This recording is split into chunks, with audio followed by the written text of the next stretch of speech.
اعوذ باللہ من الشیطان الرجیم بسم اللہ الرحمن الرحیم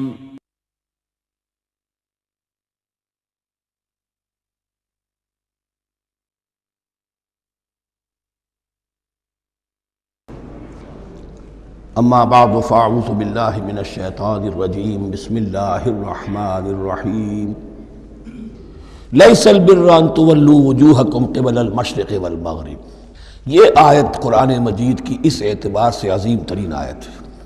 نیکی کی حقیقت کیا ہے، اس کی جڑ کیا ہے، بنیاد کیا ہے، اس کی روح کیا ہے، اس کے مظاہر کیا ہیں۔ مظاہر میں اولین شے کون سی ہے، ثانین کون سی ہے، ثالثاً کون سی ہے، اور اس پر ایک پورا علم الاخلاق جو قرآن کا ایک مکمل کتاب تصنیف کی جا سکتی ہے۔ ایتھکس، قرآنک ایتھکس کے لیے یہ آیت ایک یوں سمجھیے کہ جڑ اور بنیاد ہے۔ لیکن یہ سمجھ لیں کہ یہ آیت یہاں آئی کیوں ہے۔ پس منظر میں وہی تحویل قبلہ ابھی ہے۔ تحویل قبلہ کے 4 رکوع 15، 16، 17، 18 یہ تو سالڈ ہے۔ اس سے پہلے 14ویں رکوع میں آیت تھی للہ المشرق والمغرب فأینما تولوا فثم وجہ اللہ۔ ادھر بھی پھر اتنی آیتیں چھوڑ کر پھر گئی لیس البر ان تولوا وجوہکم قبل المشرق والمغرب۔ نیکی یہی نہیں ہے کہ تم اپنے چہرے مشرق اور مغرب کی طرف پھیر دو۔ یہ نہیں کہا یہ نیکی نہیں ہے، نیکی یہی نہیں ہے، یہ بھی نیکی ہے۔ جو ظاہر ہوگا نیکی کا وہ بھی نیکی ہے، لیکن اصل شے اس کا باطن ہے۔ باطن صحیح ہے، نیک ہے تو حقیقت میں نیکی نیک ہے، ورنہ نہیں۔ ولیکن البر، بلکہ نیکی تو اس کی ہے۔ اب یہاں سے شروع ہوا جو نیکی کی جڑ ہے، بنیاد ہے۔ من آمن باللہ والیوم الآخر والملائکۃ والکتاب والنبیین، سب سے پہلے ایمان، تاکہ تصحیح نیت ہو جائے۔ یہ جو ایمان لائے اللہ پر، یعنی جو نیکی کر رہا ہے صرف اللہ سے اجر کا طالب ہے، والیوم الآخر، اور قیامت کے دن پر کہ اس کا کوئی اجر دنیا میں نہیں، صرف آخرت میں مطلوب ہے۔ ورنہ آدمی سوداگری کرے، دکانداری کرے، کپڑا بیچے، کچھ اور بیچے، دین تو نہ بیچے۔ دین کا کام کر رہا ہے تو اس کے لیے سوائے اخروی نجات کے اور سوائے اللہ کی رضا کے کوئی اور شے مقصود نہ ہو۔ والملائکۃ والکتاب والنبیین، اور ایمان لایا فرشتوں پر اور کتابوں پر اور انبیاء پر۔ یہ تینوں مل کر ایک یونٹ بنتے ہیں۔ فرشتہ لایا دین، کتاب بن گئی، اور انبیاء پر آئی وہ کتاب۔ ایمان بالرسالت کا تعلق نیکی کے ساتھ یہ ہے کہ نیکی کا ایک مجسمہ تمہارے سامنے رہے، آئیڈیل، اسوہ۔ ایسا نہ ہو کہ اونچ نیچ ہو جائے۔ نیکیوں میں بھی ایسا ہوتا ہے، کوئی جذبات میں ایک طرف کو نکل گیا، کچھ جذبات میں ایک طرف کو نکل گیا۔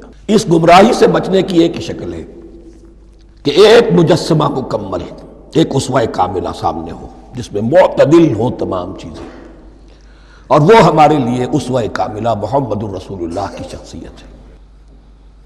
نیکی کے ظاہر کے لیے ہم انہیں معیار سمجھیں گے، جو شے جتنی ان کی سیرت میں ہے اس سے زیادہ نہ ہو، اس سے کم نہ ہو۔ کوشش یہ ہو، آئیڈیل یہ ہو کہ بالکل انسان حضور صلی اللہ علیہ وسلم کے اسوہ کاملہ کی پیروی کرے۔ ولیکن البر من آمن باللہ والیوم الآخر والملائکۃ والکتاب والنبیین وآتی المال علی حبہ ذوی القربى والیتامى والمساکین وابن السبیل، اور دیا اس نے مال یا دے وہ مال اس کی محبت کے علی الرغم، علی حبہ اللہ کی طرف نہیں ہے، علی حب المال، علی الرغم مال محبوب ہے پھر بھی وہ خرچ کر رہا ہے، ذوی القربہ قرابت داروں پر، والیتامى یتیموں پر، والمساکین محتاجوں پر، وابن السبیل مسافر پر، والسائلین اور مانگنے والوں پر، وفی الرقاب اور لوگوں کی گردنیں چھڑانے میں۔ گویا کہ نیکی کے مظہر میں اولین مظہر یہ ہے انسانی ہمدردی۔ اگر یہ نہیں ہے تو نیکی نہیں ہے۔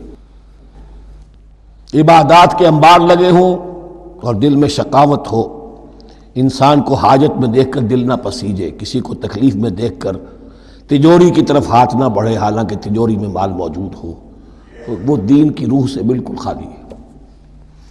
یا آپ سورہ آل عمران میں پڑھیں گے لن تنالوا البر حتى تنفقوا مما تحبون، تم نیکی کے مقام کو پہنچ ہی نہیں سکتے جب تک کہ خرچ نہ کرو اس میں سے جو تمہیں پسند ہے۔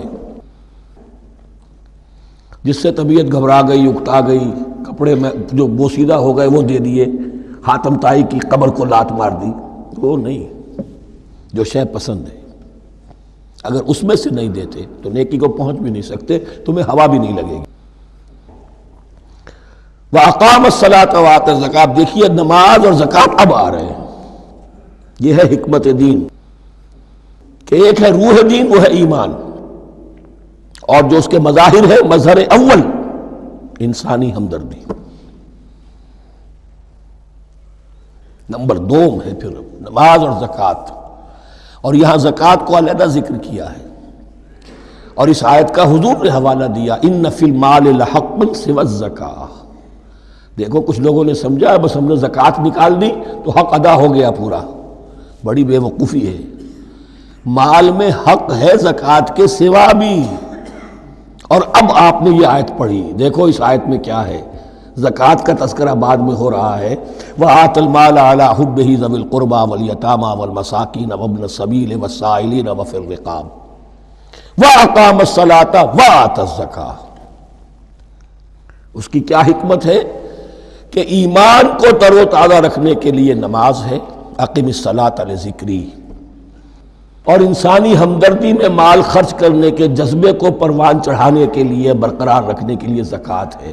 اتنا تو دو نا کم سے کم، بوتل کا منہ تو کھلے، کارک تو نکلے اس کا، اگر بوتل کا کارک نکل جائے گا تو شاید اس میں سے کچھ شربت اور بھی نکل آئے، تو زکوٰۃ ہے تو کارک کے مانند 2.5% ہے، کیا ہے، لیکن یہ کہ اس سے پھر کچھ اور بھی نکلے گا، جو زکوٰۃ بھی نہیں دیتا اس نے کیا کرنا۔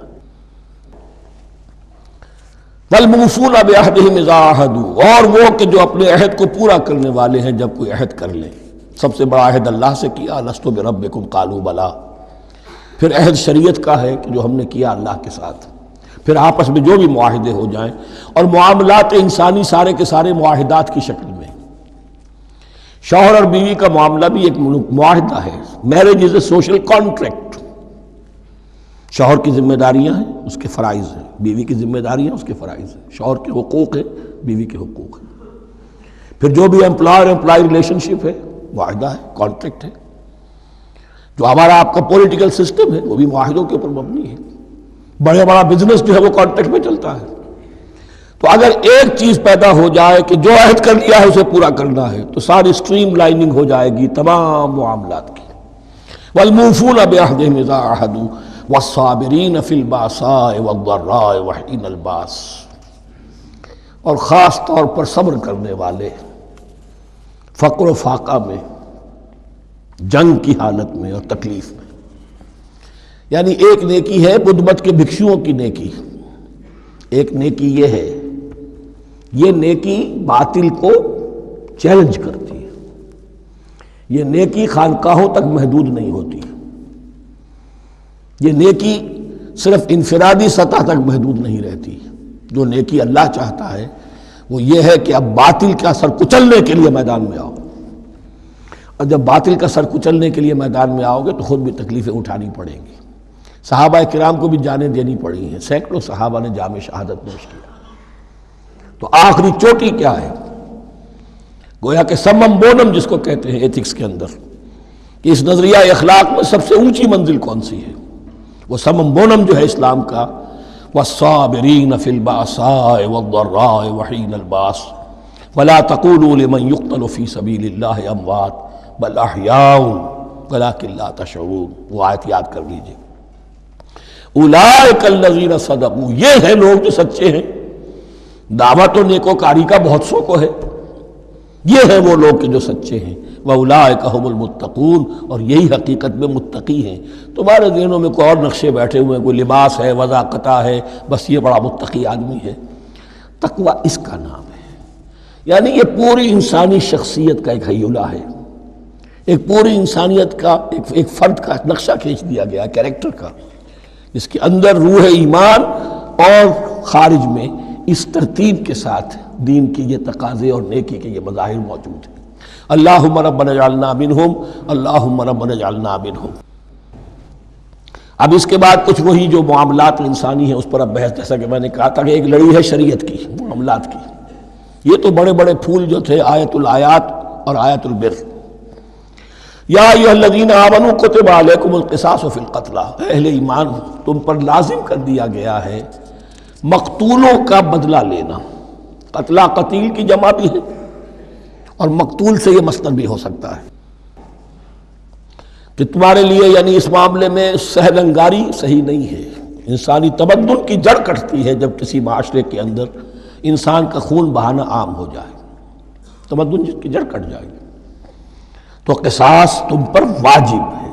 یا ایھا الذین آمنوا کتب علیکم القصاص فی القتلی الحر بالحر والعبد بالعبد والانثى بالانثى، ایک آزاد کی جگہ آزاد ہی قتل کیا جائے گا۔ آزاد میں قتل کیا ہے تو ظاہر بات ہے وہ آزاد ہی اس کی جگہ قتل ہوگا، یہ نہیں وہ کہے میرا غلام لے جاؤ، میرے 2 غلام لے لو، نہیں، والعبد بالعبد، اور عبد کی جگہ عبد ہی ہوگا، جس نے قتل کیا وہی قتل کیا جائے گا، والانثى بالانثى، اور اگر قتل کرنے والی عورت ہے تو وہ عورت ہی قتل ہوگی۔ اس میں چونکہ وہاں بہت سے رواج مختلف تھے، بہت سے معیار بھی مختلف تھے، اگر اوسی خزرجی کو قتل کر دے تو 1/3 خون بہا، 3 گنا خون بہا، اور خزرجی اوسی کو قتل کرے تو 1/3 خون بہا، یہ ان کا قانون تھا۔ اسی طرح یہ کہ آزاد میں اور غلام میں فرق تھا، لیکن ہماری شریعت میں اگرچہ یہ طویل بڑا مضمون ہے اور اس میں کافی فقہا کے اقوال ہیں مختلف، لیکن امام ابو حنیفہ رحمۃ اللہ علیہ کا قول یہی ہے کہ تمام مسلمان آپس میں کفو ہیں، برابر ہیں، لہذا یہاں کوئی فرق نہیں کیا جائے گا قتل کے مقدمات میں۔ فمن عفی لہ من اخیہ شیء فاتباع بالمعروف واداء الیہ باحسان، پھر جس کو معاف کر دیا جائے کوئی شے اس کے بھائی کی جانب سے، یعنی جو مقتول ہے اس کے ورثاء اگر کہتے صاحب ہم اس کی جان بخشنے کو تیار ہیں، چاہے وہ خون بہا لے لیں یا ویسے ہی معاف کر دیں، تو جو بھی کچھ خون بہا طے ہوا ہو اداء الیہ باحسان فاتباع بالمعروف، تو اس کی پیروی کی جائے معروف طریقے پر اور ادائی کی جائے خوبصورتی کے ساتھ۔ ذالک تخفیف من ربکم ورحمہ، یہ تمہارے رب کی طرف سے تخفیف ہے، آسانی کی ہے اور رحمت ہے، اور اس کی رحمت ہونا بہت واضح ہے۔ اگر یہ شکل نہ ہو تو پھر قتل در قتل کا سلسلہ جو ہے وہ جاری رہتا ہے، لیکن اگر یہ ہو گیا کہ قاتل کو لا کے سامنے کھڑا کر دیا، لو بھائی اب تمہارے ہاتھ میں اس کی جان ہے، چاہو تو یہ قتل کر دیا جائے گا، چاہو احسان کرنا چاہو بخشنا چاہو ویسے ہی بخش دو، چاہو تو خون بہا لے لو۔ اس سے کیا ہوگا کہ وہ دشمنیوں کا جو دائرہ ہے وہ پھر سمٹ جاتا ہے، بڑھتا نہیں۔ اس میں بڑی رحمت ہے اللہ کی طرف سے۔ قانون جو ہے اسلام میں قتل کا، اس میں مدعی ریاست نہیں ہوتی، آج کل ہمارے ہاں غلطی یہ ہے، مدعی ریاست بن جاتی ہے، یہ مدعی ہوتا ہے یہاں پر جو بھی مقتول کے ورثاء ہیں، اور کسی کو صدر کو کیا صدر کے باپ کو بھی اختیار نہیں ہے کہ کسی قاتل کو معاف کر دے۔ قاتل کو معاف کرنے کا جو اختیار ہے وہ صرف مقتول کے ورثاء کو ہے، کوئی صدر نہیں کر سکتا، ہمارے دستور میں ہے، پوری شرع پوری شک موجود ہے۔ فمن اعتدی بعد ذلک فلہ عذاب علیم، اور جو اس کے بعد بھی حد سے تجاوز کرے گا تو اس کے لیے دردناک اور بہت بڑا عذاب ہوگا۔ وَلَكُمْ فِي الْقِصَاصِ حَيَاةٌ يَا أُولِي الْأَلْبَابِ لَعَلَّكُمْ تَتَّقُونَ، اور اے ہوش مندو قصاص میں زندگی ہے تمہارے لیے۔ ایک روحانی تصور ہے معاف کر دینا اچھا ہے، اسلام بھی کہتا ہے ان تعفوا وتصفحوا وتغفروا فإن اللہ غفور رحیم، لیکن قتل کے مقدمات میں سہل انگاری جو ہے وہ اچھی نہیں ہے، پیروی شدت کے ساتھ ہونی چاہیے تاکہ اس سے آگے قتل کا سلسلہ بند ہو۔ وَلَكُمْ فِي الْقِصَاصِ حَيَاةٌ يَا أُولِي الْأَلْبَابِ لَعَلَّكُمْ تَتَّقُونَ، تاکہ تم بچ سکو۔ اب کوتب علیکم دوبارہ آ گیا، یہ کوتبہ کے لفظ کو سمجھ لیجئے، جہاں بھی کوئی شے فرض کی جائے گی لازم کی جائے گی وہ کوتبہ ہے، اسی لیے شریعت کے لیے قرآن مجید میں جو لفظ ہے الکتاب، الکتاب اس معنی میں کہ اس میں شریعت خداوندی پوری کی پوری موجود ہے۔ کتب علیکم، کتب علیکم اذا حضر احدکم الموت ان ترک خیرا الوصیۃ للوالدین والاقربین بالمعروف، تم پر واجب کر دیا گیا، فرض کر دیا گیا جب تم میں سے کسی کی موت کا وقت آ جائے، اگر وہ کوئی خیر مال چھوڑ رہا ہو، دولت چھوڑ رہا ہو، تو اس کے لیے فرض کر دیا گیا وصیت کرنا اپنے والدین کے حق میں اور رشتہ داروں کے حق میں انصاف کے ساتھ۔ ابھی چونکہ قانون وراثت نازل نہیں ہوا تھا، یہ ابتدائی قدم اٹھایا گیا، وہاں ہوتا یہ تھا جو آج بھی ہندوؤں میں ہوتا ہے، جو مر گیا اس کی ساری جائیداد کا مالک جو ہے بڑا بیٹا، چھوٹے بیٹے بھی نہیں، نہ بیٹیاں نہ بیوی، کچھ نہیں۔ تو سارا کا سارا مال جو ہڑپ کر جاتے تھے، کسی کو کچھ نہیں۔ یہاں یہ کہ اب پہلا ابتدائی حکم دیا گیا، لیکن یہ آیت منسوخ ہو جائے گی سورہ نساء میں جب پورا قانون وراثت آ گیا، تو اب یہ آیت منسوخ شمار ہوتی ہے۔ ناسخ وہ قانون وراثت ہے جو سورہ نساء کے دوسرے رکوع میں آئے گا۔ البتہ اس کے ایک حصے کو حضور نے باقی رکھا ہے، وہ گویا کہ سنت نے اس کے ایک جز کو برقرار رکھا ہے، اور وہ جز یہ ہے کہ مرنے والا 1/3 اپنے مال کے لیے وصیت کر سکتا ہے کسی کے لیے، 1/3 سے زیادہ نہیں، اور وارث کے لیے وصیت نہیں ہوگی۔ جس کی وراثت میں حق مقرر ہو چکا ہے اس کے لیے وصیت نہیں ہوگی، وہ غیر وارث کے لیے وصیت ہوگی، کسی دینی ادارے کو دینا چاہے، کسی اور کو دینا چاہے، یتیم کو، بیوہ کو، یتیم خانے کو، ٹھیک ہے، 1/3۔ 2/3 میں قانون وراثت کی تنفیذ ہوگی لازماً۔ تو اس آیت کا صرف اتنا حصہ باقی رکھا ہے حضور نے صلی اللہ علیہ وسلم۔ حقاً علی المتقین، یہ اللہ کا تقوی رکھنے والوں پر حق ہے، واجب ہے کہ وہ وصیت کریں کہ ہمارے والدین کو یہ مل جائے، فلاں رشتہ دار کو یہ مل جائے، باقی جو ہے جو بھی ورثاء ہیں لے جائیں۔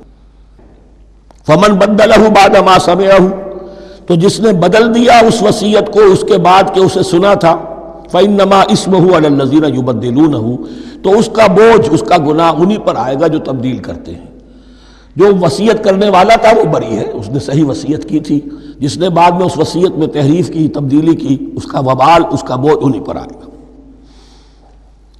ان اللہ سمیع علیم، یقینا اللہ سب کچھ سننے والا اور جاننے والا ہے۔ فمن خاف من موص جنفا، اب اگر کسی کو اندیشہ ہوا کہ وصیت کرنے والے نے جانبداری برتی ہے، ٹھیک وصیت نہیں کی ہے، دیانتداری کے ساتھ اس کی رائے یہ ہوئی، او اسمن، یا گناہ اس نے کمایا ہے، فاصلح بینہم، اور اب ان کے مابین صلح کرا دی، ورثاء کو جمع کیا کہ بھائی وراثت تو یہ تھی، ان کی وصیت تھی، لیکن دیکھو اس میں یہ زیادتی والی بات ہے، اگر تم مطمئن ہو جاؤ، متفق ہو جاؤ تو اس میں اتنی تبدیلی کر دی جائے ان کے اتفاق سے، فلا اسم علیہ، تو اس میں کوئی گناہ نہیں ہے، یعنی ایسی نہیں ہے یہ بات کہ اس کو وہ سینکشن اور سینکٹیٹی حاصل ہو گئی ہے، تقدس، کہ اب اس میں کوئی تبدیلی نہیں ہو سکتی۔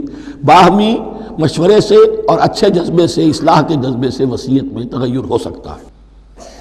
ان اللہ غفور الرحیم، یقیناً اللہ تعالی بخشنے والا ہے، رحم فرمانے والا۔ اب لڑی آ گئی دوسری عبادت والی، عبادت میں صوم۔ جہاں تک نماز کا ذکر ہے تو وہ تو مکی صورتوں میں اس کا بے تحاشا مرتبہ ذکر موجود ہے، لیکن یہاں جو ہے معاملہ صوم، اس سے پہلے مکی دور میں صوم کا کہیں کوئی تذکرہ ہی نہیں، نہ عربوں میں اس کا رواج تھا۔ یہ لفظ بھی عربی زبان میں تھا گھوڑوں کے لیے، گھوڑے روزہ رکھتے تھے، رکھتے کیا تھے بیچارے، انہیں رکھوایا جاتا تھا، کیونکہ عربوں کا جو معاملہ تھا وہ لوٹ مار، غارت گری، اور اس کے لیے انہیں چاہیے تیز رفتار سواری، جاؤ حملہ کرو، لوٹو مارو اور بھاگو۔ اونٹ جو ان کی فضا اور ان کے ماحول کے لیے مناسب تھا، وہ زیادہ تیز دوڑ نہیں سکتا، اپنی اس ضرورت کے لیے گھوڑا چاہیے تھا۔ گھوڑے میں عرب کا سخت موسم برداشت کرنے کی عادت نہیں، نازک جانور ہے، وہ پیاسا تو نہیں رہ سکتا 7 دن تک جیسے کہ اونٹ رہ سکتا ہے، بھوکا نہیں رہ سکتا، وہ لو کے تھپیڑے نہیں برداشت کر سکتا، لہذا عرب اس کو رکھواتے تھے روزہ، کھانا پینا بند کیا اور اس کے جو ہے منہ کر کے کھڑے ہو گئے جب گرم تیز ہوا چل رہی ہے، خود تو اپنے آپ کو لپیٹ لیا اپنے گھٹنے میں، غترہ کہلاتا ہے وہ جو بھی کپڑا اوپر ہوتا ہے، اور وہ اس گھوڑے کو جو ہے وہ ساری آگ اس پر برس رہی ہے تاکہ اس میں عادت پیدا ہو جائے جھیلنے کی، برداشت کرنے کی، تو جنگ کے موقع پر کہیں یہ دغا نہ دے جائے۔ اگر یہ ہمت ہار گیا تو اس کا تو کیا کیا جائے گا، تو اصل میں سوار ہے جو مارا گیا۔ یہ روزہ ان کے ہاتھ تھا، لیکن جب حضور آئے مدینے میں تو یہاں یہود میں روزے کا رواج تھا، وہ ایک تو عاشورہ کا روزہ رکھتے تھے، اس لیے کہ وہ تاریخ تھی جس میں کہ نجات ملی تھی بنی اسرائیل کو فرعونیوں سے۔ پہلے یہ کہ ہر مہینے میں 3 روزے، اب اگر 30 کے 30 روزے ایک ہی مہینے میں فرض کر دیے گئے ہوتے اور وہ ہوتے جون جولائی کے تو جان نکل جاتی۔ بہترین تدبیر یہ کی گئی ہر مہینے میں، اور یہ موسم سارے آ رہے ہیں اس میں۔ پھر کچھ عرصے کے بعد یہ رمضان کا روزہ فرض کیا گیا۔ پہلا جو روزہ تھا 3 دن کا، اس میں یہ بھی تھی اجازت کہ جو اگر مسافر نہیں ہے، بیمار بھی نہیں ہے، طاقت رکھتا ہے روزہ رکھنے کی، پھر بھی روزہ نہ رکھے تو اس کا فدیہ یہ ہے کہ 1 مسکین کو کھانا کھلائے، علی الاطلاق تھا یہ۔ جب رمضان کے روزے کی فرضیت ہو گئی تو اب یہ فدیہ نہیں ہے، البتہ حضور نے اس کو باقی رکھا ایسے شخص کے لیے جو بہت بوڑھا ہے، یا کوئی خاتون بہت بوڑھی ہے برداشت نہیں کر سکتی، یا کوئی بیمار ہے، کسی سخت ایسی بیماری میں ہے کہ روزہ اس کے لیے جان کے لیے ہلاکت کا اندیشہ ہو سکتا ہے، اس کے لیے فدیہ برقرار رکھا۔ عام طور پر صحت مند شخص جو مسافر بھی نہ ہو اس کے لیے یہ رعایت ختم ہو گئی۔ یہ ہے ان آیات کی تعبیر جس پر میں پہنچا ہوں، اور بہت پہلے پہنچ گیا تھا، لیکن چونکہ اکثر مفسرین نے یہ بات نہیں لکھی ہے تو میں جھجکتا رہا، لیکن بعد میں مجھے معلوم ہوا کہ مولانا انور شاہ کاشمیری رحمۃ اللہ علیہ کی رائے یہی ہے، تو مجھے اعتماد ہو گیا۔ اور پھر مجھے اس کا ذکر جو ہے یہ تفسیر کبیر میں امام راضی کے ہاں بھی مل گیا کہ متقدمین کے ہاں یہ رائے موجود تھی کہ پہلی دو آیتیں جو ہیں اس روزے سے متعلق یہ رمضان کے روزے سے متعلق نہیں ہیں، بلکہ وہ تین ہر مہینے کی 13، 14 اور 15 ایام 20 کے روزے حضور نے بعد بھی رکھے ہیں نفلاً، لیکن شروع میں یہ 3 روزے رکھنے کا حکم دیا گیا تھا۔ پہلی 2 آیتیں اس 6 آیتوں پر مشتمل رکوع، اور یہ ایک عجیب مقام ہے۔ قرآن مجید کے احکام بہت دفعہ ہے، نماز کے احکام قرآن میں بہت دفعہ ہیں، کہیں وضو کا ہے، کہیں تیمم کا ہے، کہیں اور نماز خوف کا ہے، مختلف جگہوں پر، لیکن صوم کی عبادت پر یہ 6 آیات کامل ہیں، مکمل ہیں، اس کی حکمت، اس کی غرض و غایت، اس کے احکام سب کے سب اس میں آ گئے۔ اب پہلی 2 آیتیں کون سی ہیں؟ یا ایھا الذین آمنوا کتب علیکم الصیام کما کتب علی الذین من قبلکم لعلکم تتقون، اے ایمان والو تم پر بھی فرض کیا گیا روزہ رکھنا جیسے کہ فرض کیا گیا تھا تم سے پہلوں پر، تاکہ تمہارے اندر تقوی پیدا ہو جائے۔ وہ جنگ کے لیے کرواتے تھے گھوڑوں کو تیار، تمہیں تقوی کے لیے اپنے آپ کو تیار کرنا ہے، بھوک کو قابو میں رکھ سکو، شہوت کو قابو میں رکھ سکو، پیاس کو برداشت کر سکو۔ اللہ کی راہ میں جنگ کے لیے تمہیں نکلنا ہوگا، اس میں بھوک بھی آئے گی، پیاس بھی آئے گی، اپنے آپ کو تیار کرو جہاد کے لیے۔ اور یہ بات واضح ہو جائے گی، اگلے رکوع سے قتال کی بحث شروع ہو جائے گی۔ روزے کی یہ گفتگو ہو رہی ہے تمہیداً قتال کے لیے، جیسے گھوڑوں کو تیار کیا جاتا تھا، صوم رکھوایا جاتا تھا قتال کے لیے۔ ایام معدودات، گنتی کے چند دن ہیں، یہ گویا کہ ثبوت ہے اس کا کہ یہ 2-3 دن سے زیادہ، معدود جو ہے وہ عربی زبان میں 9 سے زیادہ نہیں ہو سکتا۔ معدودہ جب آئے گا، ایام معدودات، یہ جمع جو ہے جمع قلت کہلاتی ہے، معدودات، معدودہ بڑی سے بڑی رقم ہو سکتی ہے، لیکن معدودات جمع قلت ہے۔ گنتی کے چند روز ہیں، فمن کان منکم مریضا، ان میں بھی یہ رعایت ہے کہ جو تم میں سے بیمار ہو، او علی سفر، یا سفر پر ہو، فعدۃ من ایام اخر، تو وہ تعداد پوری کر لے دوسرے دنوں میں۔ وعلی الذین یطیقونہ، اور جو اس کی طاقت رکھتے ہوں، فدیۃ طعام مسکین، وہ فدیہ دیں، ایک مسکین کا کھانا کھلانا۔ ان آیات کی تفسیر میں جیسا کہ میں نے عرض کیا مفسرین کے بہت سے اقوال ہیں، اب میں اس کی بحث میں نہیں جا سکتا، جو میں نے اپنے مطالعے کے بعد رائے قائم کی ہے میں صرف وہی بیان کر رہا ہوں کہ اس وقت، اور یہ امام راضی کے الفاظ ہیں کہ یہ فرضیت الگ تعیین نہیں تھی بلکہ الگ تخییر تھی۔ فرض تو ہے روزہ، لیکن اس کا بدل بھی دیا جا رہا ہے، اگر تم نہیں رکھنا چاہتے تو تم ایک مسکین کو کھانا کھلا دو۔ تو گویا کہ تدریجاً انہیں لانا تھا، چونکہ اس بات کے وہ پہلے سے عادی نہیں تھے۔ فمن تطوع خیرا فهو خیر اللہ، اور جو اپنی جی سے، اپنی مرضی سے خیر کرنا چاہے تو اس کے لیے خیر ہے، روزہ بھی رکھے اور مسکین کو کھانا بھی کھلائے، دونوں کام کرے، تو اس میں کوئی رکاوٹ تو نہیں، اس کے لیے بہتر ہوگا۔ وَأَن تَصُومُوا، اور دیکھو اگر روزہ رکھو، خیر لکم ان کنتم تعلمون، یہ تمہارے لیے بہتر ہے اگر تم جانو۔ اب یہاں بھی ایک طرح کی رعایت کا انداز ہے۔ اب آ رہی ہیں 2 آیتیں جو خاص رمضان کے روزے سے متعلق ہیں، حکمت اور غرض و غایت۔ پھر ایک آیت طویل آئے گی احکام، اور پھر ایک آیت آئے گی لٹمس ٹیسٹ۔ یہ 6 آیتیں۔ شہر رمضان الذی انزل فیہ القرآن، رمضان کا مہینہ وہ ہے جس میں قرآن نازل کیا گیا۔ ھدی للناس وبینات من الھدی والفرقان، لوگوں کے لیے ہدایت، اور ہدایت کے بھی روشن بینات باتیں، والفرقان، اور حق و باطل میں فرق کر دینے والی چیز۔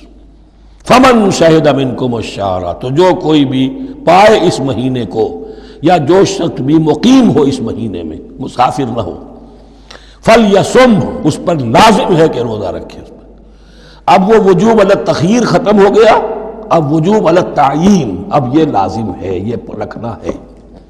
ایک رعایت باقی رکھی، ومن کان مریضا او علی سفر فعدۃ من ایام اخر، جو بیمار ہے یا یہ کہ سفر پر ہے وہ تعداد پوری کر لے دوسرے دنوں میں۔ یرید اللہ بکم الیسر ولا یرید بکم العسر، اللہ تمہارے ساتھ آسانی چاہتا ہے، سختی نہیں چاہتا۔ یہ لوگ اپنے اوپر سختیاں جھیلتے ہیں، شدید جو ہے سفر کے اندر بھی روزہ رکھے ہوئے، حالانکہ یہاں اجازت دی ہوئی ہے۔ یہ بلکہ حضور نے ایک مرتبہ ایک سفر میں کافی سرزنش کی، کچھ ایک جہاد اور قتال پہ نکلے تھے، لیکن کچھ لوگوں نے اس سفر میں بھی روزہ رکھ لیا۔ نتیجہ یہ ہوا کہ سفر کے بعد جہاں منزل میں اب جا کر خیمے لگانے تھے وہ نڈھال ہو کر گر گئے، جن لوگوں کا روزہ نہیں تھا انہوں نے پھر وہ خیمے لگائے، منزل کا کام کیا۔ تو حضور نے فرمایا کہ لیس من البر الصیام فی السفر، روزے رمضان اس میں سفر میں روزہ رکھنا کوئی نیکی کا کام نہیں ہے۔ لیکن ہمارا تصور اور ہے، 105 بخار چڑھا ہوا ہے، روزہ نہیں کھولوں گا میں، روزہ تو میں نے رکھا ہوا ہے، یا روزہ تو میں نہیں چھوڑوں گا۔ حالانکہ جہاں رعایت اللہ کی ہے اس رعایت سے فائدہ نہ اٹھانا ایک طرح کا کفران نعمت ہے۔ وَلِتُكْمِلُوا الْعِدَّةَ، لیکن تمہیں عدت اور تعداد اب پوری کرنی ہوگی۔ وہ جو تھی ایک رعایت کہ فدیہ دے کر فارغ ہو جاؤ، وہ نہیں ہے۔ وَلِتُكَبِّرُوا اللَّهَ عَلَىٰ مَا هَدَاكُمْ، اور تاکہ تم تکبیر کرو اللہ کی اس پر کہ جو اس نے ہدایت تمہیں عطا فرمائی۔ وَلَعَلَّكُمْ تَشْكُرُونَ، اور تاکہ تم شکر کر سکو اس نعمت عظمیٰ کا جو قرآن حکیم کی شکل میں تمہیں دی گئی ہے۔ اس موضوع پر میرا کتابچہ عظمت صوم اور عظمت صیام و قیام قرآن، اس میں یہ سارے مضامین تفصیل سے آئے ہیں، کیا حکمت ہے، کیا غرض و غایت ہے، کیا مقصد ہے، اور آخری منزل کیا ہے، وَإِذَا سَأَلَكَ عِبَادِي عَنِّي فَإِنِّي قَرِيبٌ۔ مطلوب تو یہ ہے کہ تمہارا جو یہ جسم حیوانی ہے یہ کچھ کمزور پڑے، روح ربانی جو تم میں پھونکی گئی ہے اسے تقویت حاصل ہو۔ جن میں روزہ رکھو، اس حیوانی وجود کو ذرا کمزور کرو، دباؤ اس کے تقاضوں کو، رات کو کھڑے ہو جاؤ، اللہ کا کلام سنو اور پڑھو، تاکہ تمہاری روح کی آبیاری ہو، اس پر حیات، آب حیات کا ترشح ہو۔ نتیجہ کیا نکلے گا؟ تمہارے اپنے اندر سے ایک پیاس ابھرے گی، وَإِذَا سَأَلَكَ عِبَادِي عَنِّي فَإِنِّي قَرِيبٌ، تقرب الی اللہ کا جذبہ پیدا ہوگا۔ تو اے نبی، جب میرے بندے، ایسے بندے آپ سے میرے بارے میں سوال کریں، ان کو بتا دیجئے میں قریب ہوں، دور نہیں ہوں۔ یہ حقوق انسانی کا میرے نزدیک دنیا میں سب سے بڑا میگنا کارٹا ہے۔ اللہ اور بندے کے درمیان کوئی فصل نہیں ہے، فصل اگر ہے تو تمہاری اپنی خباثت ہے، اگر تمہاری نیت میں فساد ہے، حرام خوری تو کرنی ہی کرنی ہے، تو اب کس منہ سے اللہ سے دعا کرو گے؟ پھر جاؤ گے کسی پیر کے پاس، آپ دعا کر دیجئے، یہ نذرانہ حاضر ہے؟ یہ طریقہ کیا ہے؟ انسان کا نفس حائل ہے اور کوئی نہیں، ورنہ ہم تو مائل بے کرم ہیں، کوئی سائل ہی نہیں، راہ دکھنا ہے کسی رہنوی منزل ہی نہیں، کوئی پوپ نہیں، کوئی پنڈت نہیں، کوئی پادری نہیں، کوئی پیر نہیں، کوئی نہیں، جب چاہو اللہ سے ہم کلام ہو جاؤ۔ اس سے بڑا حق کیوں خالق و مخلوق میں حائل رہے پردے؟ پیران کلیسا کو کلیسا سے اٹھا دو، میرا ہر بندہ جب چاہے جہاں چاہے مجھ سے ہم کلام ہو جائے۔ ہاں شرط ہے اس کی، وہ شرط آگے آ رہی ہے، اجیب دعوت الداعی اذا دعان، میں تو ہر پکارنے والے کی پکار سنتا ہوں، اور سنتا نہیں جواب دیتا ہوں، اور صرف جواب نہیں دیتا، قبول کرتا ہوں۔ اجابت میں یہ تینوں چیزیں موجود ہیں۔ اور اذا دعان، جہاں مجھے پکارے جب پکارے، there and then میں موجود ہوں۔ لیکن شرط کیا ہے؟ فَلْيَسْتَجِيبُوا لِي، انہیں بھی تو میرا کہنا ماننا چاہیے، یہ یک طرفہ بات نہیں ہوگی۔ فَاذْكُرُونِي أَذْكُرْكُمْ، تم مجھے یاد رکھو گے تو میں تمہیں یاد رکھوں گا، یہ دو طرفہ معاملہ ہے۔ تم شکر کرو گے میں تمہاری قدردانی کروں گا، تم میری طرف چل کر آؤ گے میں بھاگ کر آؤں گا، تم بارش برآؤ گے میں ہاتھ بڑھاؤں گا، لیکن تم رخ موڑ لو گے ہم بھی رخ موڑ لیں گے۔ ہماری تو غرض نہیں ہے، غرض ہے تو تمہاری، تم رجوع کرو گے ہم بھی رجوع کر لیں گے، تم توبہ کرو گے ہم اپنی نظر کرم پھر تمہاری طرف متوجہ کر دیں گے۔ لیکن ہر چیز ان تنصر اللہ ینصرکم، اللہ کی مدد کرو گے تو اللہ تمہاری مدد کرے گا۔ تمہاری دوستیاں ہو، پینگے بڑھا رہے ہو اللہ کے دشمنوں کے ساتھ، ساز باز ہو اللہ کے دشمنوں کے ساتھ، اور کھڑے ہو جاؤ قنوت نازلہ میں اللہ سے مدد مانگنے کے لیے، تم سے بڑا بے وقوف کون ہوگا؟ پہلے اللہ کی طرف رخ تو کرو، اللہ سے اپنا معاملہ درست کرو۔ ہاں اس میں کوئی یہ شرط نہیں ہے کہ پہلے ولی کامل اس وقت توبہ کرو خلوص نیت سے اور سارے پردے ہٹ جائیں گے، لیکن خلوص نیت کے ساتھ توبہ۔ وَإِذَا سَأَلَكَ عِبَادِي عَنِّي فَإِنِّي قَرِيبٌ أُجِيبُ دَعْوَةَ الدَّاعِ إِذَا دَعَانِ فَلْيَسْتَجِيبُوا لِي وَلْيُؤْمِنُوا بِي لَعَلَّهُمْ يَرْشُدُونَ أُحِلَّ لَكُمْ لَيْلَةَ الصِّيَامِ الرَّفَثُ إِلَىٰ نِسَائِكُمْ۔ اب یہ ہے احکام کی آیت، بڑی طویل ہے، کیونکہ یہود کے ہاں شریعت میں روزہ جو ہے شروع ہو جاتا تھا شام کو ہی، اور رات بھی روزے میں شامل تھی، تو تعلق زن و شو بھی نہیں ہو سکتا، اور کوئی سحری وحری کا تصور نہیں تھا، جیسے ہی سوئے رات شروع، روزہ شروع، اب اگلے دن تک غروب آفتاب تک روزہ رہے گا۔ ہمارے ہاں روزے میں نرمی کی گئی ہے، ایک تو یہ کہ رات کو اس سے خارج کر دیا، روزہ دن کا ہے، اور رات کے وقت تعلق زن و شو بھی ہے، کھانا پینا بھی ہے، جو پابندیاں روزے کی ہیں وہ سب اٹھ گئی۔ لیکن ہو یہ رہا تھا کہ لوگ سمجھ رہے تھے کہ شاید وہی جو احکام ہیں یہود کے ہاں شاید وہی ہمارے ہاں بھی ہیں، اس لیے وہ ایسا بھی ہوتا تھا اپنے جذبات میں بیویوں سے مقاربت کرتے تھے، لیکن دل میں سمجھتے تھے کہ ہم نے غلط کام کیا ہے۔ یہاں اب ان کو اطمینان دلایا جا رہا کہ نہیں، احل لکم لیلۃ الصیام الرفث الی نسائکم، حلال کر دیا گیا ہے تمہارے لیے روزے کی راتوں میں اپنی بیویوں کے پاس جانا۔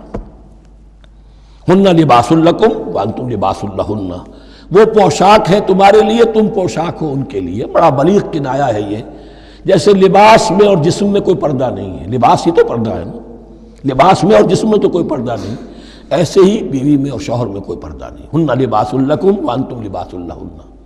ویسے بھی انسان کے اخلاق کی حفاظت کرنے والی، مرد کے اخلاق کی حفاظت کرنے والی بیوی ہے، بیوی کے اخلاق کی حفاظت کرنے والا مرد ہے۔ وہ مجھے اقبال کا شعر یاد آ رہا تھا، تعلیم نئی ہو کہ پرانی، نسوانیت زن کا نگہباں ہے فقط مرد، نہ پردہ نہ تعلیم نئی ہو کہ پرانی، نسوانیت زن کا نگہباں ہے فقط مرد۔ بہرحال ایک دونوں کے لیے وہ ایک ضرورت بھی ہے، ان کی پردہ پوشی بھی کرتے ہیں ایک دوسرے کی، اور اس طریقے سے لباس کی جو ہے اس میں کنایا کیا گیا۔ علم اللہ انکم کنتم تختانون انفسکم، اللہ کے علم میں ہے کہ تم اپنے آپ کے ساتھ خیانت کر رہے تھے، ایک کام کر رہے تھے جو گناہ نہیں ہے، لیکن تم سمجھتے تھے گناہ ہے، تو اپنے آپ سے خیانت ہو گئی کہ نہیں؟ اصلاً وہ گناہ نہیں تھا لیکن تمہارے علم میں نہیں تھا، لیکن تم یہ سمجھتے ہوئے بھی کہ یہ ممنوع ہے، اس کا ارتکاب کر رہے تھے۔ علم اللہ انکم کنتم تختانون انفسکم فتاب علیکم، تو اللہ نے تم پر نظر رحمت فرمائی، وعفا عنکم، اور بخش دیا، معاف کر دیا، جو بھی خطائیں ہو گئی ہیں وہ سب کے سب معاف سمجھو۔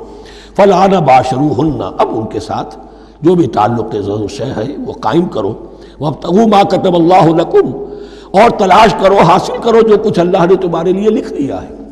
کیا لکھ دیا ہے؟ ایک تو اولاد تعلق زد و شو میں، اور ایک سکون ہے کہ جو اللہ تعالیٰ نے اس میں رکھا ہے، لِتَسْكُنُوا إِلَيْهَا، قرآن مجید میں یہ الفاظ آئے، ایک تسکین ہے، سکون ہے، اعصاب کا تناؤ جو ہے وہ اس کے بعد جو ہے اس کے اندر ایک سکون کی کیفیت پیدا ہو جاتی ہے۔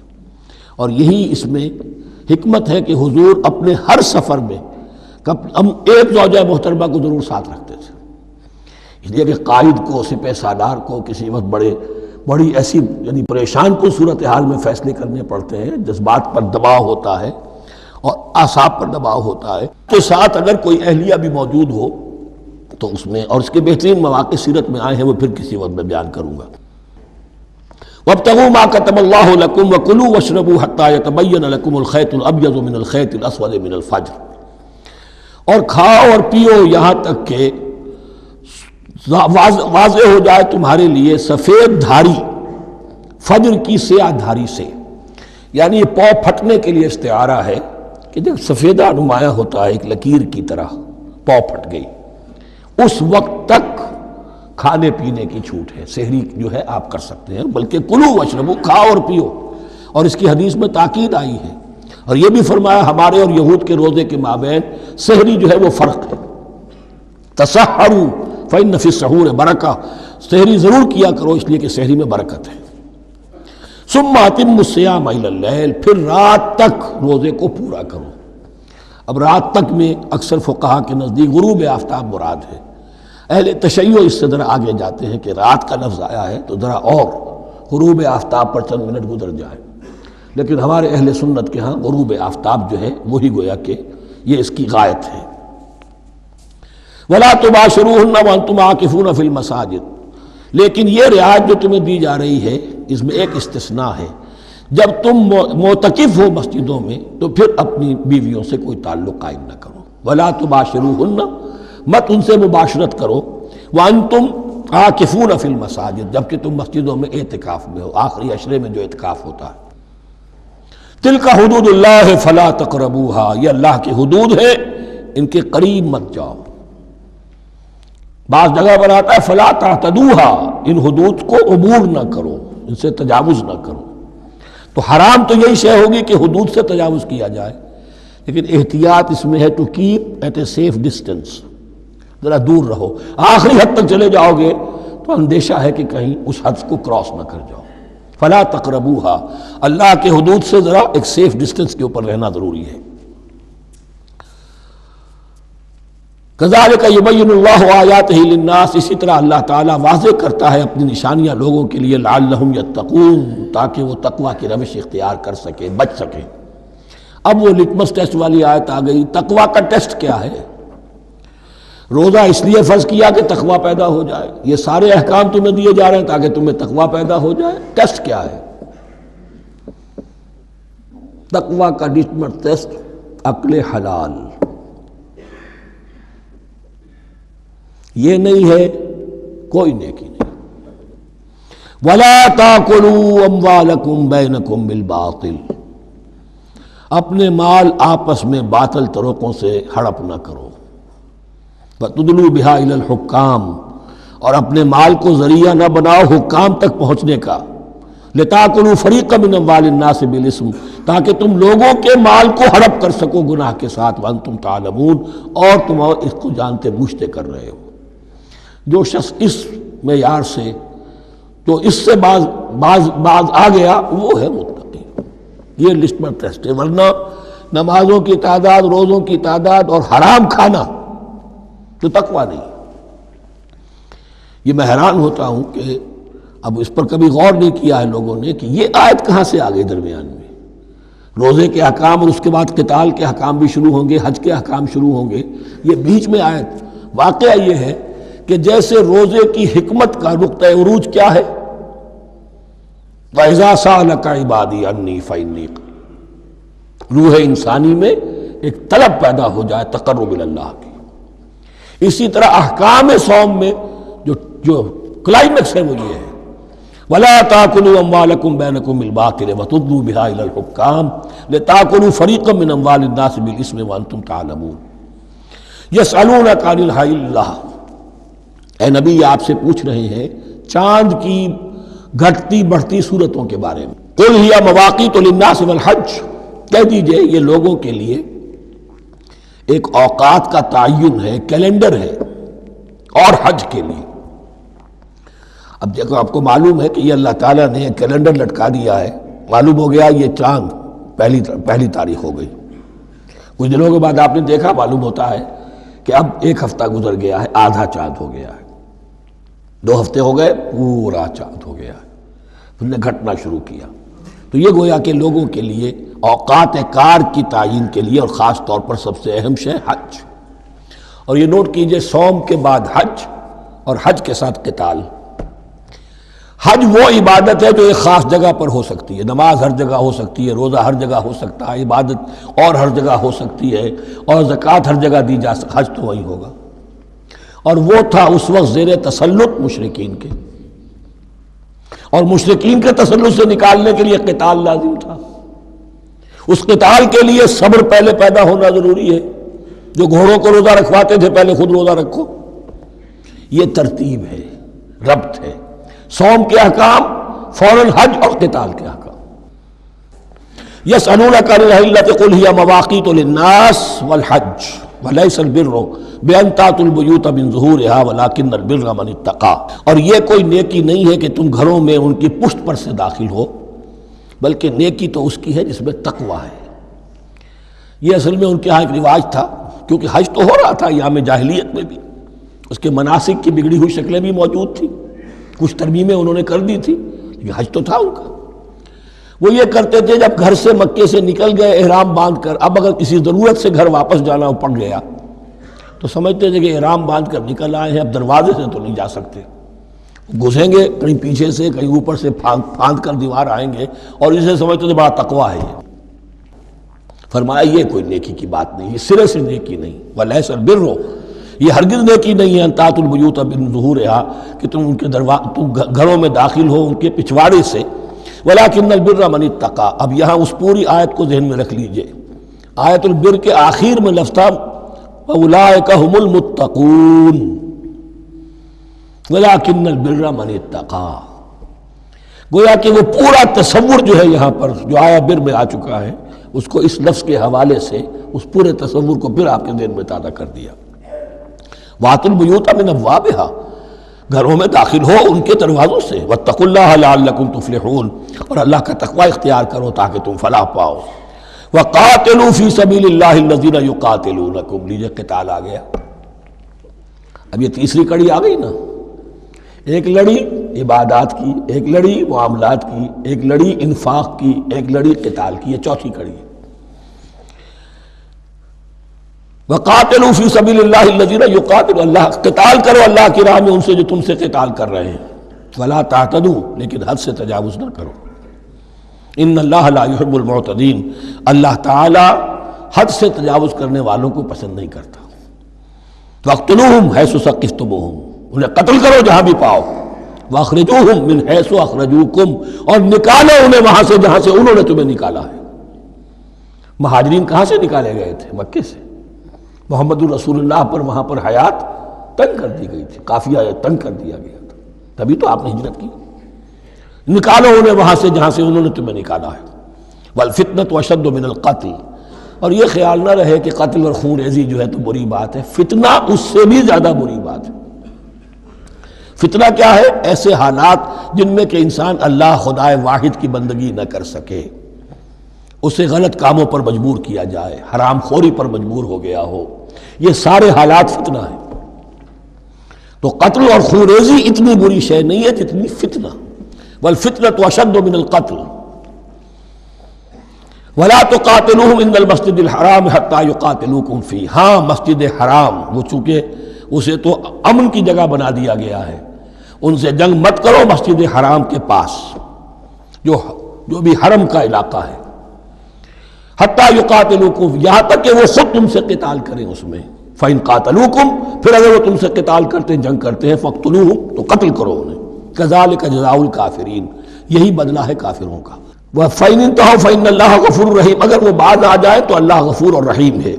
وَقَاتِلُوهُمْ حَتَّى لَا تَكُونَ فِتْنَةٌ وَيَكُونَ الدِّينُ لِلَّهِ۔ اب جب یہ جنگ کا مرحلہ شروع ہو گیا ہے دعوت محمدی کے سلسلے میں صلی اللہ علیہ وسلم، تو مسلمانوں جان لو ایک دور تھا 12-13 برس تک تمہیں حکم تھا کفو ایدیکم، مارے کھاؤ ہاتھ نہ اٹھاؤ۔ اب یہ نیا دور ہے، آ گیا ہے، تمہاری دعوت و تحریک جو ہے وہ نئے دور میں داخل ہو گئی ہے۔ اب جب تمہاری تلواریں نیام سے باہر آ گئی ہیں، اب یہ نیام میں نہ جائیں جب تک کہ فتنہ بالکل ختم نہ ہو جائے اور دین اللہ ہی کے لیے ہو جائے، اللہ کا دین قائم ہو جائے۔ یہ آیت دوبارہ آئے گی اور زیادہ نکھری ہوئی شان کے ساتھ سورہ انفال میں، وَقَاتِلُوهُمْ حَتَّى لَا تَكُونَ فِتْنَةٌ وَيَكُونَ الدِّينُ كُلُّهُ لِلَّهِ، دین کل کا کل، جز نہیں، دین کی بالادستی پوری انسانی زندگی پر، انفرادی بھی اجتماعی بھی، اور اجتماعی کے بھی سارے پہلو، politico socio economic system, totally وہ اللہ کے احکام کے تابع ہو۔ وَقَاتِلُوهُمْ حَتَّى لَا تَكُونَ فِتْنَةٌ وَيَكُونَ الدِّينُ لِلَّهِ فَإِنِ انْتَهَوْا فَلَا عُدْوَانَ إِلَّا عَلَى الظَّالِمِينَ، پھر اگر وہ باز آ جائیں، صلح چاہے تو تو ٹھیک ہے، پھر ظالموں کے اوپر جو ہے سوائے ظالموں کے کسی پر زیادتی جائز نہیں۔ الشہر الحرام بالشہر الحرام، حرمت والا مہینہ بدلہ ہے حرمت والے مہینے کا، والحرمات قصاص، اور حرمات کے اندر بھی بدلہ ہے۔ فمن اعتدى علیکم فاعتدوا علیہ بمثل ما اعتدى علیکم، تو جو کوئی بھی تم پر زیادتی کرتا ہے، دست درازی کرتا ہے، تو تم بھی اس کے خلاف کارروائی کرو، اقدام کرو جیسے کہ اس نے تم پر زیادتی کی۔ واتقوا اللہ، اور اللہ کا تقوی اختیار کرو، واعلموا ان اللہ مع المتقین، اور یہ جان لو کہ اللہ ساتھ ہے متقیوں کے، یعنی اللہ کی تائید، نصرت، اس کی مدد آئے گی اہل تقوی کے لیے۔ اب دیکھیے وہ تیسری کڑی یہاں بہت چھوٹی سی آئی ہے، قتال کی ذرا زیادہ بڑی کڑی آ گئی ہے اور یہ چھوٹی سی کڑی آ رہی ہے۔ قتال کے لیے لازم ہے انفاق بھی۔ جنگ کیسے ہوگی اگر فوج کے لیے ساز و سامان نہ ہو، رسد کا اہتمام نہ ہو، ہتھیار نہ ہو، سواریاں نہ ہو، کیسے ہوگی جنگ؟ وَأَنفِقُوا فِي سَبِيلِ اللَّهِ وَلَا تُلْقُوا بِأَيْدِيكُمْ إِلَى التَّهْلُكَةِ، خرچ کرو اللہ کی راہ میں اور مت ڈالو اپنے آپ کو اپنے ہاتھوں ہلاکت میں۔ یعنی اللہ کا دین اس وقت اسے احتیاج ہے، وہ پیسہ چاہتا ہے، جیسے حضور نے تبوک کے موقع پر عام اپیل کی اور آپ اپنے مال کو لے کر بیٹھے ہوئے ہیں، تو گویا کہ آپ نے اپنے آپ کو ہلاکت میں خود ڈال دیا۔ یہ انفاق ہے، جہاد بالمال۔ وَأَنفِقُوا فِي سَبِيلِ اللَّهِ وَلَا تُلْقُوا بِأَيْدِيكُمْ إِلَى التَّهْلُكَةِ وَأَحْسِنُوا إِنَّ اللَّهَ يُحِبُّ الْمُحْسِنِينَ، اور احسان کی روش اختیار کرو، دین کے اندر بھی خوبصورتی پیدا کرو، دین میں بہتر سے بہتر مقام حاصل کرنے کی کوشش کرو۔ ہمارا معاملہ کیا، دنیا میں آگے سے آگے اور دین میں پیچھے سے پیچھے۔ دین میں یہ دیکھیں گے اس سے کم پر گزارا ہو سکتا ہو، کوئی اور شے ہو کہ جس میں اس سے کم سے بھی بات پوری ہو جائے، دین میں یہ ہوگا، اور دنیا میں آگے سے آگے ہے جستجو کہ خوب سے ہے خوب تر کہاں۔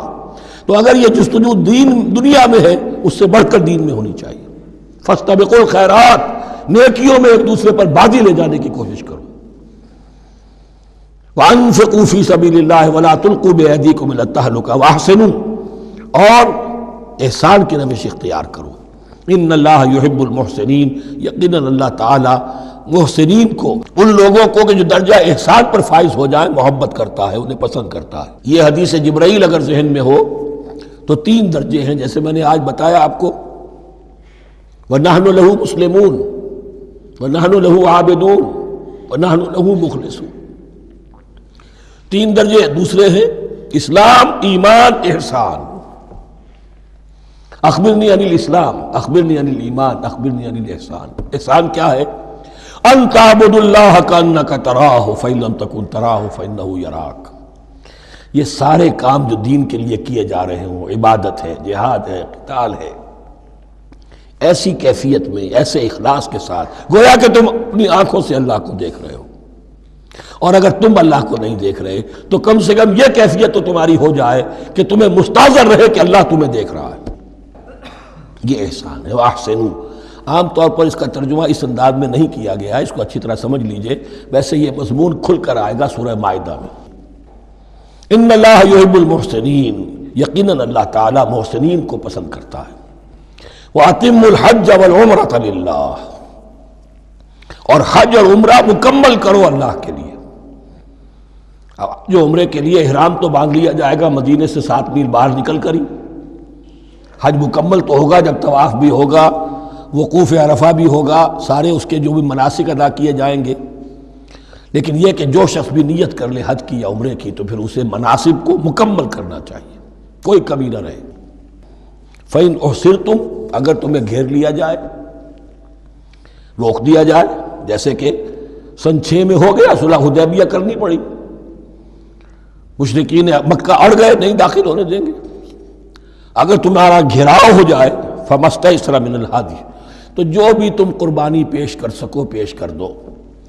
یہ دم احصار کہلاتا ہے کہ چونکہ اب ہم آگے نہیں جا سکتے، یہی ہمیں احرام کھولنا پڑ رہا ہے، تو دم احصار، یہ خون، یہ جو جانور اللہ کے نام پر ہم دے رہے ہیں، یہ اس کی ایک طرح کا کفارہ ہے۔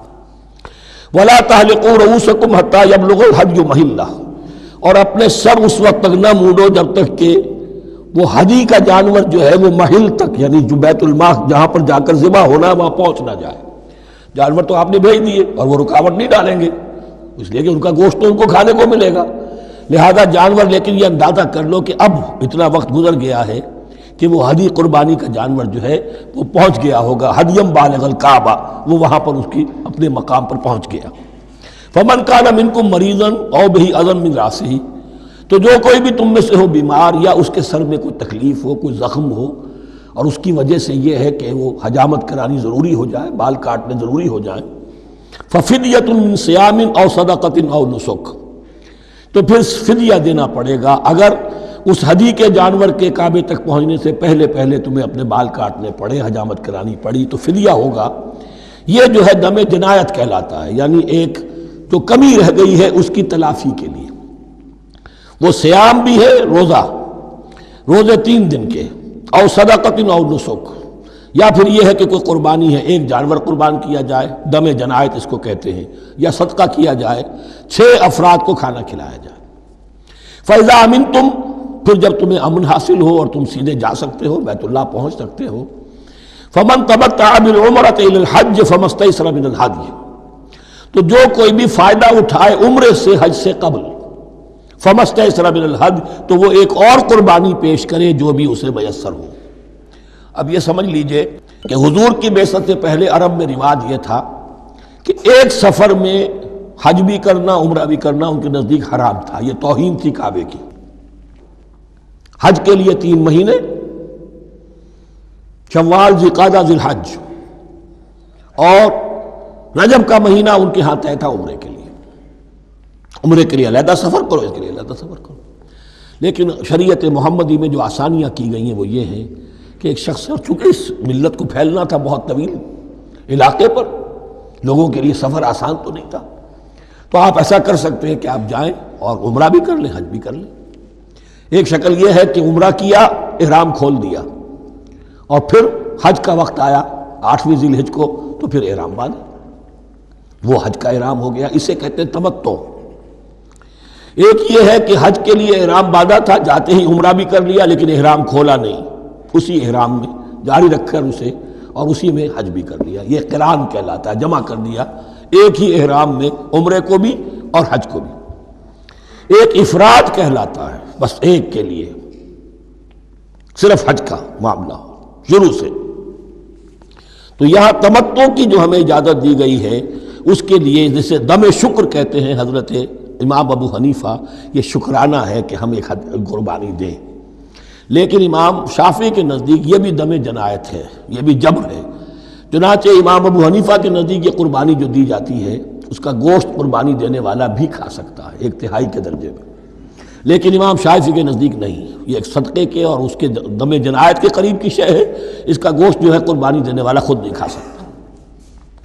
فَمَن لَّمْ يَجِدْ، اب اگر کسی کے پاس نہیں ہے یہ ہدیہ پیش کرنے کو، فَصِيَامُ ثَلَاثَةِ أَيَّامٍ فِي الْحَجِّ، تو اب اس پر لازم ہے کہ حج میں 3 روزے رکھے، 7ویں، 8ویں اور 9ویں ذی الحج کو روزہ رکھے غیر ایام حج میں۔ 10ویں کا روزہ نہیں ہو سکتا، وہ عید کا دن ہے، یوم النحر ہے۔